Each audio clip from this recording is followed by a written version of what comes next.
अस्सलाम वालेकुम student, my name is आमना अरशद। तो आज हमारा लेक्चर नंबर है 6 और इसके अंदर हमारा जो टॉपिक है वो है 1.8 और चैप्टर हमारा 1 है। तो आज हम चैप्टर अपना एंड कर लेंगे, कुछ टॉपिक से उनको सारा को स्टडी करके तो स्टार्ट करते हैं। सबसे फर्स्ट पर वॉल्यूम मेजरिंग इंस्ट्रूमेंट, कि वॉल्यूम किन इंस्ट्रूमेंट से हम मेजर कर सकते हैं। तो सबसे पहले आ जाता है हमारे पास मायरिंग सिलेंडर। आपके सामने एक पिक्चर बनी हुई है, ये एक मायरिंग सिलेंडर की पिक्चर है। इसकी शेप कैसी होती है, किससे मिलकर बना होता है, किस तरह किस फॉर्म में होता है, वो हम स्टडी करते हैं। यहाँ पर लिखा है it is a cylinder made of glass और ट्रांसपेरेंट। प्लास्टिक से भी मिलकर बना होता है ये, या फिर ये शीशे का भी होता है। और इसके अंदर डिवीजन होती है क्यूबिक सेंटीमीटर्स में, ठीक है, और मिलीमीटर्स में भी होती है। और इसको हम किस लिए यूज करते हैं, हम इसको वॉल्यूम फाइंड करने के लिए, लिक्विड के लिए भी यूज करते हैं, और नॉन डिसॉल्वेबल सॉलिड्स यानी कि सॉलिड का वॉल्यूम भी हम इससे फाइंड कर सकते हैं जो लिक्विड में डिसॉल्व नहीं है। तो यहाँ तक इसके बारे में है कि मेरे सिलेंडर होता क्या। नेक्स्ट हम इसके कुछ पॉइंट्स हैं वो डिस्कस करते हैं। जैसे उसने कहा level of liquid in the cylinder is mark to find the volume. हम इसके अंदर लेवल ऑफ लिक्विड जो है, पहले हम इसमें लिक्विड फिल करेंगे और उसके लेवल से हम उसकी वॉल्यूम फाइंड कर देंगे। फॉर एग्जांपल अब यहाँ तक आ रहा है, ये हमारा लिक्विड फिल किया और ये इसका लेवल से हम फाइंड कर देंगे, ठीक है। तो जो करेक्ट वे है इसको रीड करने का, वैल्यू लेने का, वो उसने बताया है कि बिल्कुल आपकी आई जो है वो लाए हॉरिजॉन्टल हो, इन इन लाइन हो। ये और ये दोनों मेथड जो है इसके रॉन्ग हैं इसको मेजरमेंट करने के, ठीक है। तो यहाँ हम रीड करते हैं the cylinder must be placed on horizontal surface and the eye shall be kept in level with the meniscus. अच्छा, इस चीज को हम जो है वो मनिस्कस बोलते हैं, ठीक है, वाटर सरफेस को। और इसकी मनिस्कस की डेफिनेशन भी लिखी हुई है, तो यहाँ पे the meniscus is the top level of the liquid surface. कोई भी लेवल हो, चाहे यहाँ तक हो यहाँ तक हो, उसका टॉप जो चीज है वो मेनिस्कस कहलाता है। और उसके बाद इसकी the water in the cylinder curve down, ये जो ये शेप है ना, जब किसी सुराख में से पानी गुजर रहा होता है तो एक गुलाई की शेप में पानी अंदर जा रहा होता है, तो वो एक्चुअली में वो मेनिस्कस है। और उसकी डाउनवर्ड डायरेक्शन के अंदर जो शेप आ रही है ना, जैसे ये होता है लिक्विड में, यूं हमें दिख वो ऐसे रही होती है लेकिन वो होती ऐसी है, तो उसको हम उसकी कॉनकेव सर्विस बोलते हैं। तो ये भी याद करना है इसके अंदर। अब जो रीडिंग हमने लेनी है इसके अंदर, वो bottom of the edge surface से लेनी है और लाए हमने बिल्कुल हॉरिजेंटल रखनी है। अब the mercury in the cylinder curved upward, its surface is convex. अगर ये वाला इसका सरफेस यूं होगी तो हम कहेंगे ये कन्वेक्स सरफेस है, ठीक है। तो उसके एड से मुताबिक हम इसकी रीडिंग ले लेंगे। जैसे मरकरी लेवल जो है हमारे थर्मोमीटर के अंदर जो है वो आगे पीछे मूव करता है तो हम टेम्परेचर फाइंड कर लेते हैं। इसी तरह उसने बोला है कि अगर वो यूं होगा तो हम उसको कन्वेक्स सरफेस बोल देंगे, अगर वो डाउनवर्ड डायरेक्शन में होगा तो हम उसे कनकेव सरफेस बोल देंगे। इस तरीके से हम सिलेंडर से जो है वो वॉल्यूम ऑफ सॉलिड भी फाइंड कर सकते हैं। हम सॉलिड का वॉल्यूम कैसे फाइंड करना है तो हम नेक्स्ट चलते हैं। अब इसके अंदर ये एक्टिविटी भी है बनी हुई है, यहाँ पे ये एक्टिविटी सेम वही है जो इसको हम कहते हैं, ठीक है। जो हम ये पढ़ेंगे ना इसके अंदर आ जाएगा। तो हम स्टार्ट करते हैं। किसी भी सॉलिड का हमने वॉल्यूम मेजर करना है तो उसके लिए एक मेथड यूज होता है जिसका नाम है डिस्प्लेसमेंट कैन मेथड। मैं इसको थोड़ली आपको बता देती हूँ। इसके अंदर इस यहाँ से लेके यहाँ तक जो बताया हुआ है वो सब क्या बताया हुआ है मैं आपको ऐसे ही बता देती हूँ। अ, इसमें क्या होता है कि एक हमारे पास सिलेंडर है, ठीक है, उसकी एक साइड की ओपनिंग होती है, इसमें हम पानी यहाँ तक फिल कर लेते हैं, ये इसका मेनिस्कस हो गया, टॉप लेवल, ठीक है। अब देन हमने क्या करना है, एक खाली बीकर जो है उसके साथ रख देना है, यानी कि एक बीकर इसके पास रख देना है। दो बीकर है, एक की ओपनिंग ओपन है, ठीक है, साइड से, और एक बिल्कुल ब्लैंक है, खाली है, वो हमने इसके साथ में रख दिया। हमने जब अब जिस इंस्ट्रूमेंट का हमने जिस सॉलिड का हमने वॉल्यूम मेजर करना है, हमने क्या करना है, अगले पिक्चर में आप देखें हमने इसके अंदर क्या किया। उस सॉलिड को आपने, फॉर एग्जांपल आप किसी पत्थर का ले रहे हो या किसी और चीज ऐसी ले रही हो कि कोई आपने बॉल है आप उसका लेना चाह रहे हो, या किसी भी स्केल है इसका लेना चाह रहे हो, ठीक है। आप उसको क्या करोगे, थ्रेड के साथ बांध कर उस कंटेनर के अंदर आप डाल देंगे। तो जब उसके डालने से जो उसका वॉल्यूम अप होगा तो जो एक्स्ट्रा पानी होगा वो यहाँ से जो है ना मूव करता हुआ खाली वाले बीकर में चला जाएगा। फिर हम इस पानी को उठाएंगे और हमारे पास जो मायरिंग सिलेंडर है, जैसे कि ये बना हुआ है ऊपर, ये इसके अंदर हम फिल कर देंगे उस पानी को जो हमारा एक्स्ट्रा निकला है साइड वाले बीकर में, और यहाँ से हम इसका वॉल्यूम फाइंड कर लेंगे कि ये इस सॉलिड का जो है वो ये वॉल्यूम है। तो ये जो सारा है ना, ये बिल्कुल ये जो जो कुछ भी लिखा हुआ है ये सब कुछ जो है ना इसमें यही बताया हुआ है। एक बार रीड कर लेते हैं। Body does not fit into mining cylinder. अगर कोई ऐसी चीज जो माइनिंग सिलेंडर में नहीं आ रही तो हम उसका जो है ना वो ओवरफ्लो कैन, इसको हम ओवरफ्लो कैन मेथड भी बोलते हैं और डिस्प्लेसमेंट कैन मेथड भी बोलते हैं, उससे जो है ना इससे फाइंड कर लेंगे।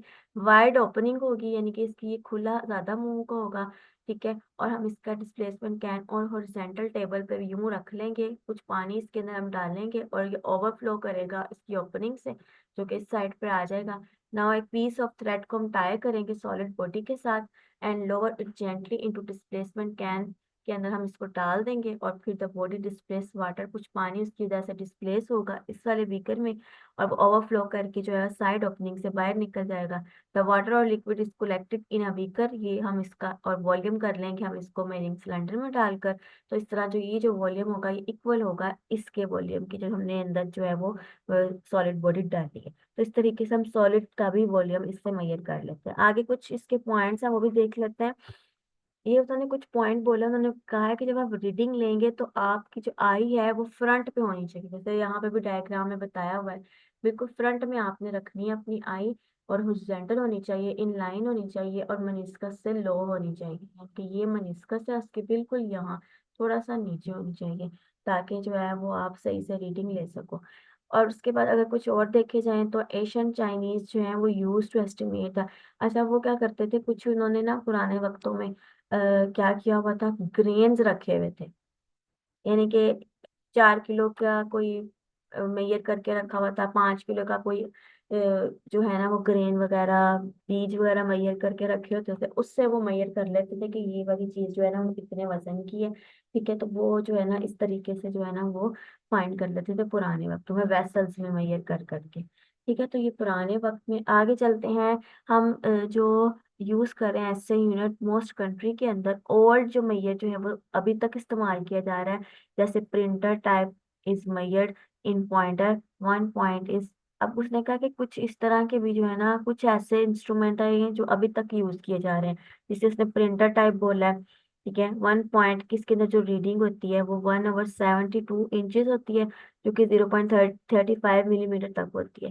यहाँ पे एक एक्टिविटी बोली भी उन्होंने कि teachers should facilitate the group to take a metallic ball और पेंडुलम, ये जैसे कि ये बनी हुई है, इसका डायमीटर मेजर करना है, और करना किससे है, volume by placing it between two wooden block के दरमियान में रखकर उसका उसने कहा इसका वॉल्यूम मेजर करें, ठीक है। और use measuring cylinder and comment on the result of to on the activity. उसने कहा कि इसको मेजरिंग सिलेंडर से जो है ना इसकी रीडिंग आप लें, फिर क्या इसका डायमीटर है, तो वो इस तरीके से हम इसकी ले लेंगे। नेक्स्ट अगर हम, अब हमने सारे इंस्ट्रूमेंट पढ़ लिए, क्वांटिटीज भी पढ़ ली, इस्तेमाल भी पढ़ लिए। अब जब हम मेजरमेंट ले रहे होते हैं तो वहां पे आ जाते हैं एरर, क्योंकि बहुत ही इंपॉर्टेंट चीज है कि अब एरर किस तरह की हैं, किस टाइप के हैं, इंसान से खुद हो रहे हैं या हम कोई इंस्ट्रूमेंट खराब है या कोई और फैक्टर आ जाता है, तो वो हमने वो चीज इसमें स्टडी करनी है।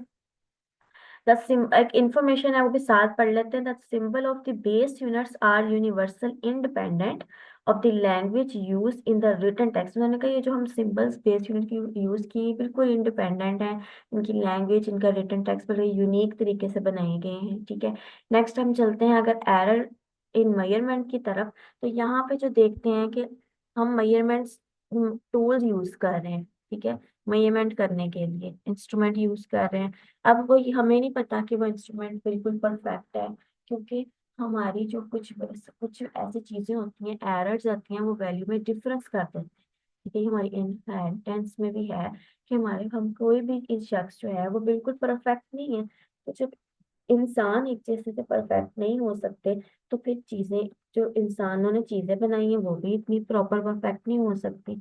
तो अब उन्हें हमने कैसे परफेक्ट बनाना है, तो उसके लिए 3 तरह के जो है ना एरर डिस्कस किए गए हैं वो हम स्टडी करेंगे। A scientific measurement should indicate, यहाँ से इसकी डेफिनेशन बनती है अ एरर की, scientific measurement should indicate the estimated error in the measured value, ठीक है। ये इसकी डेफिनेशन है कि साइंटिस्ट ने क्या किया, जब मेजरमेंट ले रहे थे उन्होंने कुछ एरर को एस्टिमेट किया अपनी मेजर वैल्यू के अंदर। वो तीन तरह के एरर है, ये डेफिनेशन में हमने कर लेना है, जिसमें आ जाते हैं ह्यूमन एरर, सिस्टमैटिक एरर और रैंडम एरर। ठीक है, ये इस तरह इसकी प्रॉपर डेफिनेशन बन जाएगी। नेक्स्ट हम वन बाय वन इसको स्टडी करते हैं। सबसे पहले आ जाता है ह्यूमन एरर्स। अब ह्यूमन एरर्स किस वजह से निकलते हैं, पहले हमने ये डेफिनेशन करनी है। The occur due to personal performance, हमारी पर्सनल परफॉर्मेंस से निकलते हैं। ठीक है, ये इसकी इतनी सी डेफिनेशन है, लेकिन हम मजीद इसके 3 पॉइंट्स और करेंगे जो कि यहाँ तक बनती है। The limitation of the human perception such as inability, कैसे ह्यूमन एरर एग्जिस्ट करता है, कैसे आ जाता है हमारे हमारा जो inability of to perfectly estimate the position of the pointer, यानी कि जो स्केल के ऊपर रीडिंग पढ़ने की जो एबिलिटी है वो नहीं है पर्सन के अंदर।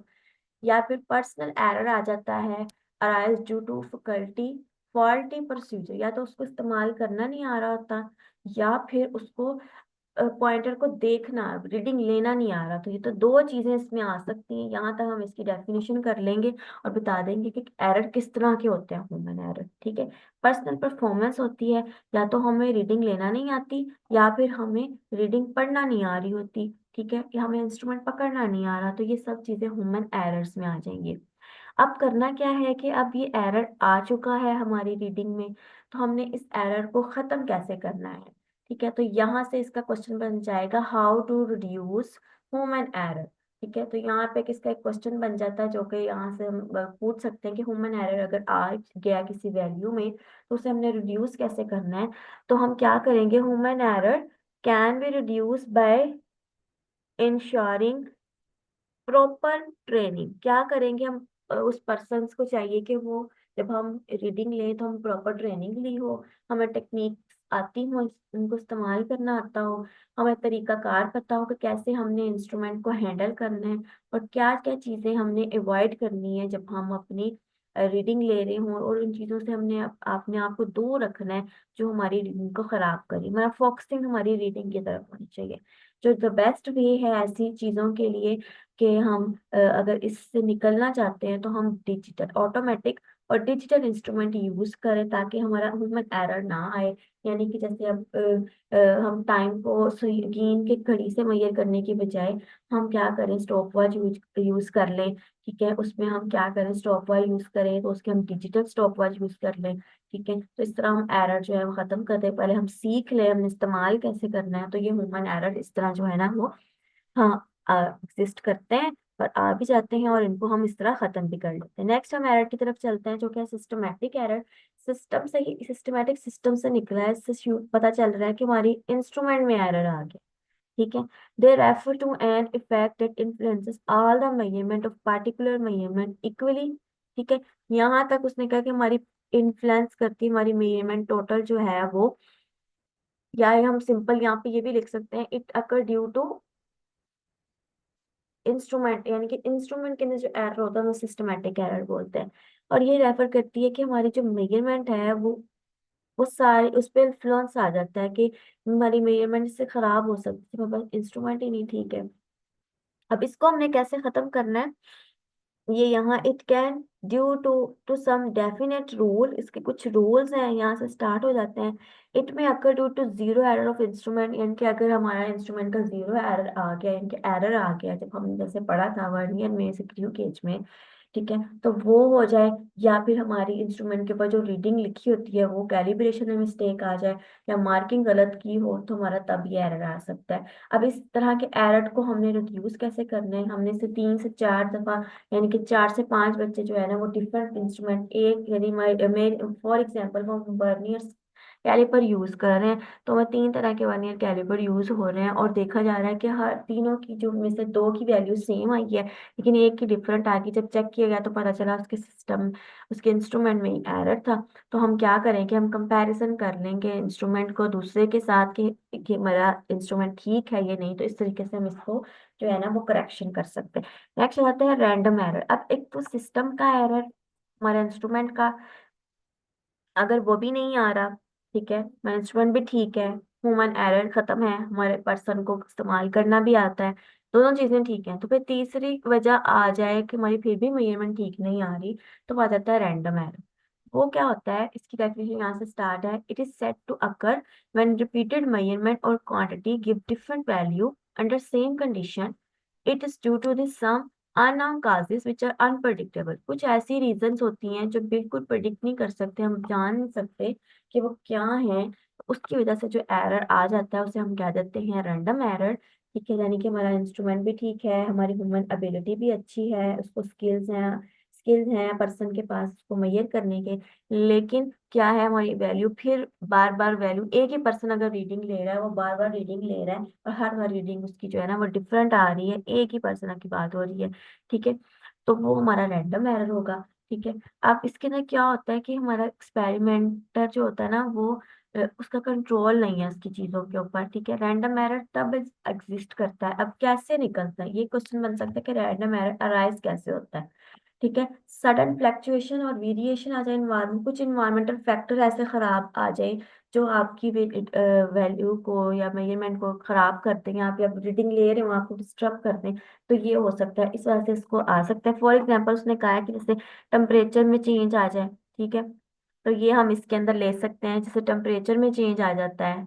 ठीक है, तो ये हम इसमें ले सकते हैं प्रेशर ह्यूमिडिटी यहाँ तक इसकी अराइजल हो जाएगी। अब इसको कैसे खत्म करना है इस इफेक्ट को, तो वो क्या है, हम इसको सेवरल रीडिंग लेंगे, फिर उसको हम मल्टीपल या सेवरल रीडिंग लेने के बाद हम उनका एवरेज ले लेंगे और मीन वैल्यू ले लेंगे। फॉर एग्जाम्पल यहाँ पे देखें, पहली बार एक पर्सन ने रीडिंग ली, वो आई 25.6। ठीक है, अगली बारी फिर ली, वो आई 20, वो आ जाती है जी 25.8। ठीक है, देन रीडिंग ली, वो आई 26.9।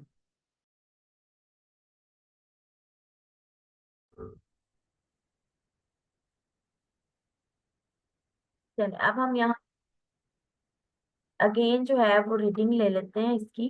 ठीक है, जैसे ये रीडिंग आई है तीन तरह की, तीनों हैं जो है वो डिफरेंट आई हैं। अब हमने क्या करना है, इन तीनों को प्लस कर लेना है। और कितनी दफा लिए हमने, 3 दफा। 3 से डिवाइड करेंगे तो हमारे पास इसका मीन आ जाएगा, तो वो हमारा एवरेज बन जाएगा। वो हम इसमें इस तरह जो है, इस तरह की रीडिंग्स को जो है वो ठीक कर सकते हैं। ठीक है, इस तरीके से जो है ना हम एरर्स को खत्म कर देंगे। आगे हम आज चलते हैं नेक्स्ट टॉपिक की तरफ। वो है अनसर्टेनिटी इन द मेजरमेंट, कि मेजरमेंट में हमारी क्या आ रही है, अनसर्टेनिटी आ रही है। ठीक है, अब ये अनसर्टेनिटी हमने कैसे खत्म करनी है, तो अब इसको कैसे समझने हैं, हम ये इसको डिस्कस करते हैं। जैसे उसने कहा है कि हर मेजरमेंट जो है परफेक्ट नहीं होती। ठीक है, whenever physical quantity is measure except counting, कि काउंटिंग के अलावा हर फिजिकल क्वांटिटी की जब हम मेजरमेंट करते हैं तो वो अनसर्टेनिटी देती है वहां पे। तो इसी को हम कह देते हैं कि ये क्या है, हमारी अनसर्टेनिटी। ठीक है, नेक्स्ट अगर हम चलते हैं कुछ पॉइंट्स की तरफ, उसको साथ साथ में आप अंडरलाइन करती।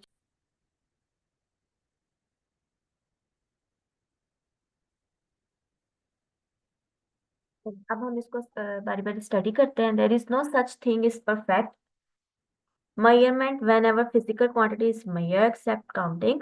काउंटिंग के अलावा हर फिजिकल क्वांटिटी के अंदर परफेक्शन नहीं आ सकती, और वो चलती जा रही है। काउंटिंग आपके सामने है, मिलियन बिलियंस तक चल रही है। There is inevitably some uncertainty about its determined value due to some instrument. तो यहाँ तक हम इसकी जो है ना वो अनसर्टेनिटी के बारे में पढ़ लेंगे। This uncertainty may be due to use of number of reason, इसकी बहुत सारी रीजंस हैं। ठीक है, तो अगर वन ऑफ द रीजन हम देखें, वो इंस्ट्रूमेंट हम यूज कर रहे हैं, वो यानी कि हमारा इंस्ट्रूमेंट कैसा है, गलत है, ठीक नहीं है, रीडिंग नहीं ठीक, तो वो रीजन हो सकती है हमारी रीडिंग की। ठीक है, अनसर्टेनिटी आने की। ठीक है, यहाँ तक ये हो गया। अच्छा, अनसर्टेनिटी में एक रीजन ये हो सकती है कि हमारा इंस्ट्रूमेंट ठीक नहीं है। कि कुछ इंस्ट्रूमेंट ठीक नहीं है मतलब उसके अंदर कैलिब्रेशन नहीं ठीक। ठीक है, वो हमारी हमें एक्चुअल वैल्यू नहीं दे पा रही, हमारे पास अनसर्टेनिटीज आ रही हैं इसकी वजह से। सपोज यहाँ पे एक एग्जांपल दी, उन्होंने कहा कि suppose we want to measure length of straight line with the help of metre rule से हमने स्ट्रेट लाइन ली जो कि कैलिब्रेशन मिलीमीटर में थी। ठीक है, end of the point of this line हमारे पास रीडिंग आई 10.3 सेंटीमीटर। ठीक है, क्या आई 10.3 सेंटीमीटर। और उसके बाद हमारे पास आई रीडिंग 10.4, यानी कि 10.4 और 10.3 के बिल्कुल दरमियान में हमारे पास रीडिंग आई। तो हम इसे कैसे सॉर्ट आउट करेंगे? हम इनका मिड पॉइंट ले लेंगे कि इन दोनों के दरमियान के जो मिड पॉइंट है ना, वो यानी कि वो क्लोज है हमारे रियल रिजल्ट्स के, तो हम वो लेकर जो है इस तरह इसको जो है ना वैल्यू को अपनी ना करेक्ट कर लेंगे।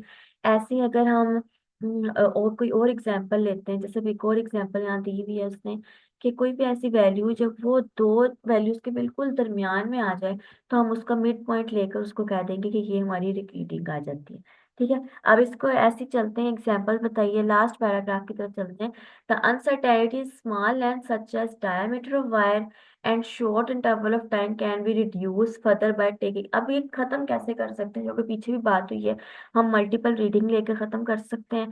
जैसे उसने यहाँ पे टाइम दिया है, हम फाइंडिंग यहाँ पे ऑसिलेशन लिए, यहाँ तक इसकी बात हो जाती है, जो इसका कॉन्सेप्ट है थोड़ा सा कि हम इसको कैसे खत्म करें अनसर्टेनिटी को। तो वो क्या करें, हम मल्टीपल रीडिंग ले लें, एवरेज वैल्यू निकाल लें। जैसे उसने एग्जांपल दिया ऑसिलेशन के पेंडुलम की, वो अगर 2 और 4 मूव करता है तो वो स्टॉप पास उसकी रीडिंग 2 से 3 दफा फाइंड कर लें और उसका मीन निकाल लें। उसके बाद लास्ट लाइन अंडरलाइन कर लें। इसके अंदर क्या होता है, द अनसर्टेनिटी और accuracy is the value of measured quantity can be indicated conveniently by using significant figure. अब ये चीज की जो बात लिखी है ना, ये हमें नेक्स्ट समझ आएगी। ठीक है, क्योंकि ये टॉपिक हम नेक्स्ट पढ़ेंगे तो हमें वहां समझ आएगा कि अनसर्टेनिटी एक्यूरेसी एक्चुअली में क्या है और सिग्निफिकेंट फिगर क्या है। तो वो बिल्कुल लास्ट नीचे टॉपिक आ रहा है, तो हम इसको पढ़ते हैं। सिग्निफिकेंट फिगर क्या होते हैं कि जब हमने डेसिमल पॉइंट के बाद कोई वैल्यू लेनी है ना, ये 0 है, ठीक है, जैसे हमारे पास काउंटिंग 1 से लेकर 9 तक सब जो है ना वो सिग्निफिकेंट फिगर आते हैं। ठीक है, उसके अलावा जो 0 होता है ना, वो सिग्निफिकेंट होता भी है कंडीशन में और नहीं भी होता। तो हमने कुछ रूल्स इसमें पढ़ लेने हैं। ठीक है, सबसे पहले हम इसकी डेफिनेशन करते हैं। It is important to reflect, बल्कि यहाँ से इसकी डेफिनेशन है ये इधर से। ठीक है, the significant figure or digit are the digit of the measurement which are reliably known. ये इसकी डेफिनेशन है, यानी कि जो हमें नाउन हो, जिनका हमें पता हो, वो हमारे क्या कहलाते हैं, सिग्निफिकेंट फिगर कहलाते हैं। नेक्स्ट अगले पेज में जाना है, तो यहाँ से इसकी डेफिनेशन करेक्ट स्टार्ट है, ये दोनों हिस्से बन जाएंगे ना जब तक हमारी डेफिनेशन कंप्लीट हो जाएगी। In any measurement the accurately noun digit, यानी कि जिसका हमें बिल्कुल पक्का पता है कि एक्यूरेटली ये नाउन पता हो डिजिट वो, और एक डाउटफुल डिजिट हो हमारे पास, तो उसे हम कहते हैं वो सिग्निफिकेंट फिगर है। तो ये दो पार्ट से इसकी डेफिनेशन कंप्लीट हो जाएगी। नेक्स्ट हम इसके पढ़ रहे हैं रूल्स। ठीक है, हम अपने रूल्स के बारे में, यहाँ पे क्विक क्विज दिया है। Name some repetitive processes occurring in nature which could serve as reasonable time standard, यानी कि कोई कोई ऐसे प्रोसेस के नाम बताएं जो टाइम के मुताबिक हर हर बार होते हैं, अपने टाइम को फॉलो करते हैं। जैसे हमारा सूरज का निकलना, गुरूब होना, सूरज का जमीन के इर्द गिर्द गर्दिश करना, जमीन का सूरज के इर्द गिर्द गर्दिश करना। ठीक है, और उसके अलावा मून का जमीन के इर्द गिर्द गर्दिश करना। ठीक है, तो ये सारे प्रोसेस जो है ना वो नेचुरल है और उनकी टाइमिंग भी जो है ना वो रिकॉर्ड है। जैसे 24, जैसे हमारे 27 या 29 दिन होते हैं चांद के, कि वो इतने दिनों में गर्दिश अपनी कंप्लीट करता है सर्कल। ऐसी हमारी जो जमीन है, वो सूरज की 24 घंटे कंप्लीट करती है, और सन जो है वो पूरा 1 साल में कंप्लीट करता है। इस तरह के प्रोसेस जो है ना वो नेचुरली अपने जो हो रहे हैं, उन्हें हम कहते हैं कि वो टाइम स्टैंडर्ड से होते हैं। तो इस तरह इसका आंसर ये वाला बन जाएगा। अब हम इसके रूल्स की तरफ चलते हैं सिग्निफिकेंट फिगर के। तो यहाँ से इसके रूल्स एंड स्टार्ट, बहुत इंपॉर्टेंट इसके रूल हैं, इसके शॉर्ट में आ जाते हैं, लॉन्ग में भी आ जाता है ये। तो फर्स्ट रूल स्टडी करते हैं, वो कहते हैं कि all the digit from 1 to 9, ये सारे डिजिट जो 1 से 9 होते हैं वो सिग्निफिकेंट होते हैं। लेकिन 0 और 0 हो भी सकते हैं सिग्निफिकेंट, नहीं भी। उस पे उन्होंने 4 रूल बनाए कि किस कंडीशन में सिग्निफिकेंट होता है, किस में नहीं। अब जैसे हम यहाँ पे देखते हैं, यहाँ लिखा है 0 बिटवीन 2 डिजिट, यानी कि जैसे अब ये वैल्यू इन दोनों के दरमियान में 0 आ रहा है, अगर पॉइंट ना भी हो, फिर भी अगर 0 बीच में आ रहा है तो वो सिग्निफिकेंट कंसीडर होगा। ठीक है, तो हम इसको कंसीडर करेंगे 1 2 3 की, इसकी वैल्यू जो है वो 3 सिग्निफिकेंट फिगर। अगला पॉइंट चलते हैं, 0 on the left side of the measured value. अगर इस तरीके से 0 आ जाता है 0 पॉइंट समथिंग करके लेफ्ट साइड पर, तो ये हमारा कंसीडर नहीं होता सिग्निफिकेंट। ये सिर्फ स्पेस देने के लिए आया है डेसिमल पॉइंट में, तो हम इसको कंसीडर नहीं करेंगे। तो यहाँ पे जो दो नंबर हैं 1 और 2, ये हमारे सिग्निफिकेंट फिगर है, तो ये सारे जीरो सिग्निफिकेंट फिगर में नहीं आते। नेक्स्ट अगर हम चलते हैं, अगर जीरो यही राइट साइड पर चला गया है, जैसे ये लिखा हुआ है यहाँ पर आ गया है, ठीक है, तो ये सारे सिग्निफिकेंट फिगर में कंसीडर होंगे। तो ये 1 2 3 सिग्निफिकेंट डिजिट बन रहे हैं, ठीक है।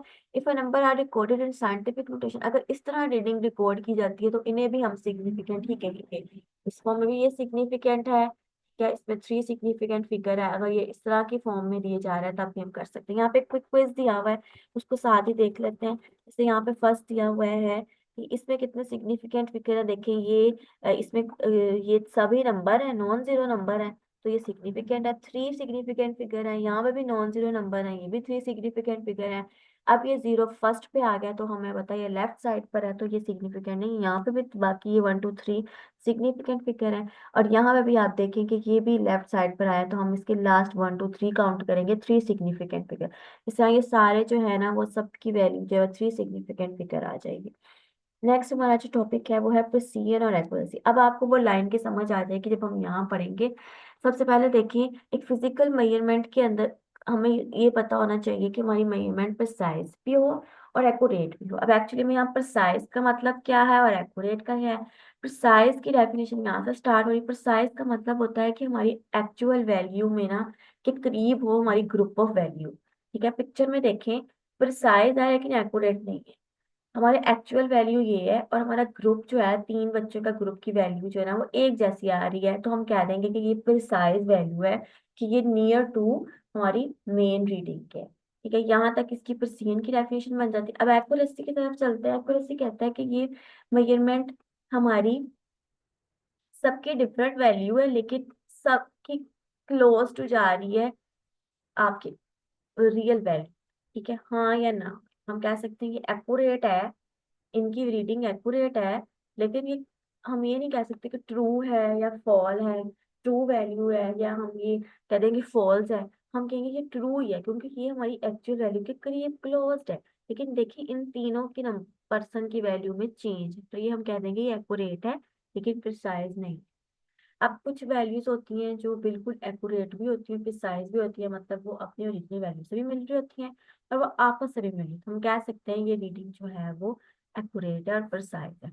तो यहाँ पर आपको समझ आ गई होगी एक्यूरेसी और प्रिसीजन का क्या मतलब है। तो इस तरीके से हमने जो है वो इसके बारे में स्टडी कर लेना है। अब यही एग्जाम्पल उन्होंने राइट की भी है ये, कि अगर अगर इसकी एग्जाम्पल देते हैं तो हम ये लिख सकते हैं, साथ में हम जो है वो एक्सप्लेन करके भी बता सकते हैं, ठीक है।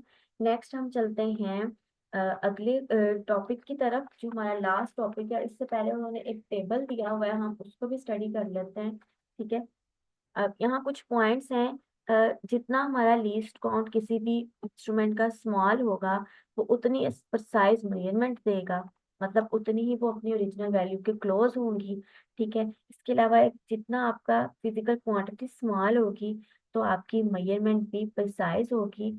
और अगर आपने किसी कोई प्रिसाइज मेजरमेंट लेनी है ना, तो आपको इंस्ट्रूमेंट ऐसा यूज करना है जिसकी फिजिकल क्वांटिटी स्मॉल हो। तो ये भी कुछ कॉन्सेप्ट है जो आपने लेने हैं। उसके बाद अगर हम देखें तो यहाँ पर जो एक और बात बताई है, उन्होंने कहा है कि जो एक्यूरेसी होती है किसी भी मेजरमेंट की, वो नंबर ऑफ सिग्निफिकेंट फिगर से पता चलती है। जैसे 2 सिग्निफिकेंट फिगर है तो वो उसके मुताबिक एक्यूरेसी है, 3 है तो वो मोर ज्यादा है, 4 5 अगर ज्यादा वैल्यू बढ़ती जाएगी तो उसकी एक्यूरेसी भी उतनी बढ़ती जाएगी, ठीक है। नेक्स्ट हमें एक टेबल बनाया गया है यहाँ पर, हम इस टेबल को देख लेते हैं। ये टेबल इंपॉर्टेंट है।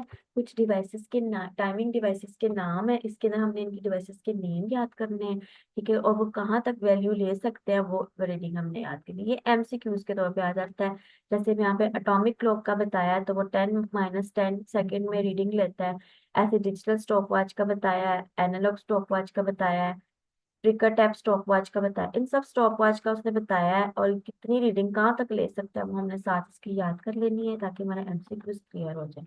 नेक्स्ट हमारा जो लास्ट टॉपिक है इसका है राउंडिंग ऑफ द डिजिट। हम अब ये हमने मैथ में भी किया हुआ है, हम कैसे राउंड करते हैं, एक डेसिमल के बाद हमें क्या देते हैं 2.2 डेसिमल राउंड ऑफ करें, 3 डेसिमल राउंड ऑफ करें, तो वो तरीका अगर हमने करना है। इसकी डेफिनेशन अगर हम देखें तो when rounding off number to a certain number of significant figure, ठीक है, तो उसके लिए हमें क्या करना है, उसकी नियरेस्ट वैल्यू में जाके हमने उसको राउंड करना होता है।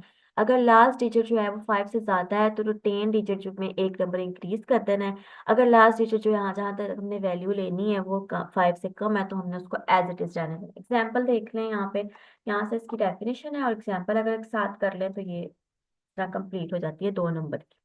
ठीक है, नेक्स्ट हम एग्जाम्पल देखते हैं। अब इसको टू सिग्निफिकेंट फिगर तक या डेसिमल पॉइंट तक हमने इसको राउंड ऑफ करना है, इनके पॉइंट के बाद 2 डिजिट आ जाएंगे। ठीक है, अब देखना है कि इस एक के बाद आने वाला डिजिट 5 से ज्यादा है या छोटा, तो ये 5 से छोटा है तो हम इसको 2.51 ही रहने देंगे, यानी कि 2 पॉइंट ये 5 ही रहेगा। टू सिग्निफिकेंट फिगर है, देखिए यहाँ टू सिग्निफिकेंट का मतलब है कि एक और ये दो। ठीक है, अब इसके बाद वाला डिजिट देखें वो है एक, 5 से कम है तो हम इसको 2.5 रखेंगे। ठीक है, बाकी सब ऐसी है ऐसी। अगर अगली एक देखेंगे 3 सिग्निफिकेंट फिगर तक ले ली हमने, 1 2 3 तक ले लिया, यहाँ तक देखना है। 4, अब 4 के पीछे क्या है, 5, 5 या 5 से ज्यादा हो तो हम एक ऐड कर देंगे, हम इसे कह देंगे 3.46 बना देंगे। तो इस तरह जो है हमारे पास रीडिंग ये आ जाएगी। ठीक है, अब कुछ इन टीचर्स के रूल होते हैं, जैसे मैंने अभी बताया, उन्होंने यही चीज यहाँ लिखी हुई है कि अगर हमारे पास नंबर 5 के बाद जो नंबर आए, 5 से पहले आने वाला नंबर जो है वो ओड हो तो हम 1 ऐड कर देंगे, अगर वो इवन है तो हम उसको ऐसे ही रहने दें। ठीक है, ठीक है, कुछ उन्होंने इस तरह कहा है कि अगर उसके बाद आने वाला ये ओड है तो हम इसमें ऐड कर देंगे। ठीक है, जैसे ये इसके बाद और आ जाता है तो अगर हम उसको ऐड कर देते हैं, तो अगर ना हो तो हम उसको रिमेन सेम रहने देते हैं। ठीक है, एक और उसने एग्जांपल दी है, ये भी कर लेते हैं। Round to significant figure. ठीक है, जैसे अब ये देखें 4.4 है, हमने यहाँ तक इसको राउंड ऑफ करना है, इसके पीछे क्या है। ठीक है, अब ये देखेंगे, ये उसने अब ये इस रूल को, पीछे वाले रूल को फॉलो किया। उसने क्या किया, अगर इसके बाद और आ जाता है तो हम इसके अंदर एक ऐड कर देंगे।